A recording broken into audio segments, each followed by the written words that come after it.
بسم اللہ الرحمن الرحیم۔ کعب بن عجرہ کہتے ہیں کہ ایک مرتبہ نبی کریم صلی اللہ علیہ وآلہ وسلم نے فرمایا کہ ممبر کے قریب ہو جاؤ۔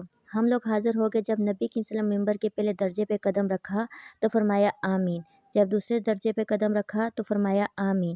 جب تیسری پر قدم رکھا تو فرمایا آمین۔ جب آپ خطبے سے فارغ ہو کر نیچے اترے تو ہم نے عرض کیا، اللہ کے نبی، آج آپ سے ایسی بات سنی ہے جو اس سے پہلے کبھی نہیں سنی۔ تو آپ صلی اللہ علیہ وسلم نے ارشاد فرمایا کہ اس وقت جبرائیل امین میرے سامنے آئے تھے۔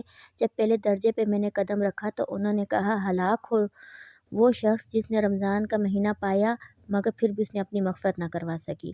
تو میں نے کہا آمین۔ جب دوسرے درجے پر چڑھا تو انہوں نے کہا، ہلاک ہو وہ شخص جس کے سامنے میرا نام لیا جائے اور وہ درود شریف نہ پڑھے۔ میں نے کہا آمین۔ جب میں تیسرے درجے پر چڑھا تو انہوں نے کہا، ہلاک ہو وہ شخص اس کے والدین ان میں سے کوئی ایک بڑھاپے کو پہنچے اور وہ جنت میں داخل نہ ہو سکے۔ تو میں نے کہا آمین۔